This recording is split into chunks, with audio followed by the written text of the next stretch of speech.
Bismillahirrahmanirrahim. Assalamualaikum warahmatullahi wabarakatuh. Di episode ke-6 kita membahas tentang peletak dan sumber ilmu fisiologi. Nah, sekarang kita memasuki pintu gerbang ilmu fisiologi yang berawal tentang homeostasis. Ada beberapa pertanyaan penting yang harus diawali sebelum masuk ke pembahasannya. Yang pertama, apa itu homeostasis? Yang kedua, biasanya kalau diletakkan di awal itu adalah sesuatu yang penting. Kenapa harus homeostasis yang pertama? Yang ketiga, bagaimana proses homeostasis terjadi dalam tubuh manusia?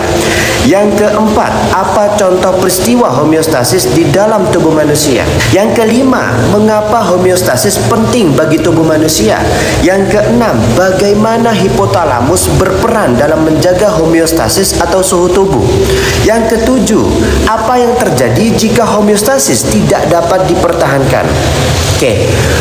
Jadi homeostasis adalah proses dan mekanisme otomatis yang dilakukan makhluk hidup untuk mempertahankan kondisi konstan agar apa? Agar tubuhnya dapat berfungsi dengan normal meskipun terjadi perubahan pada lingkungan di dalam atau di luar tubuh.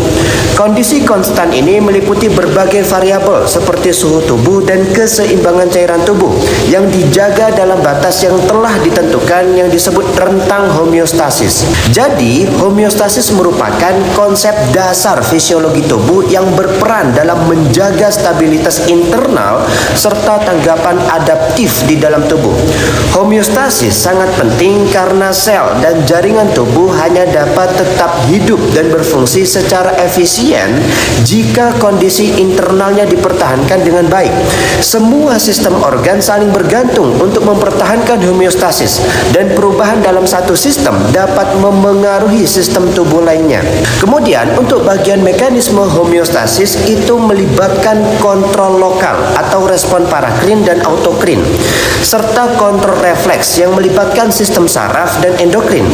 Setiap variabel yang diatur oleh homeostasis memiliki setidaknya 3 komponen yang saling bergantung, yaitu reseptor, pusat kendali, dan efektor.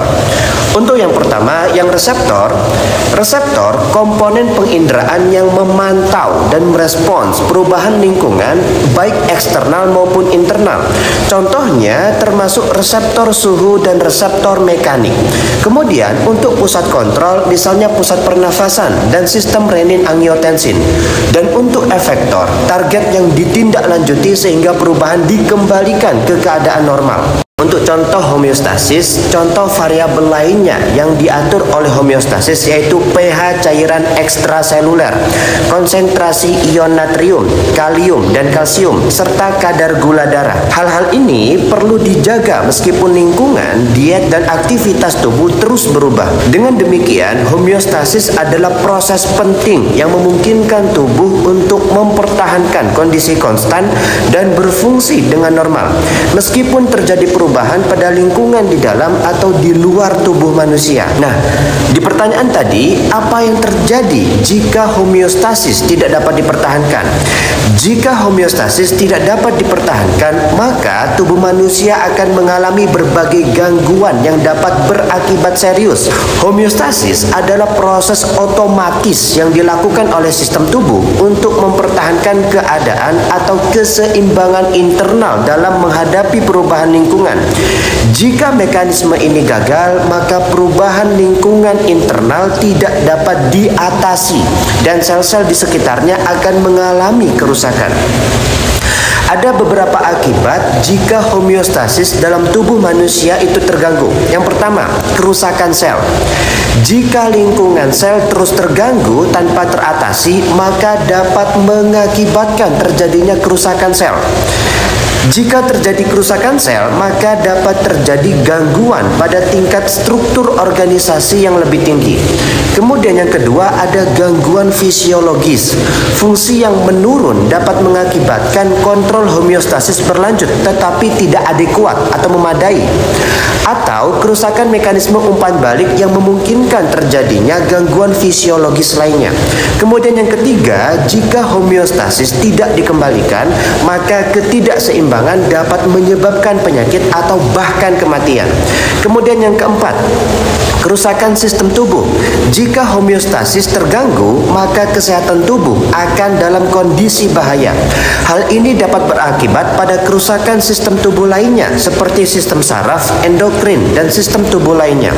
Kemudian yang kelima, ada kerusakan psikologis. Proses homeostasis psikologis juga dapat terganggu, menyebabkan ketidakseimbangan emosional dan kesejahteraan mental. Hal ini dapat berakibat pada gangguan psikologis seperti stres, depresi, dan gangguan mental lainnya. Dengan demikian, homeostasis itu sangat penting untuk dipertahankan agar tubuh manusia dapat berfungsi dengan normal dan seimbang.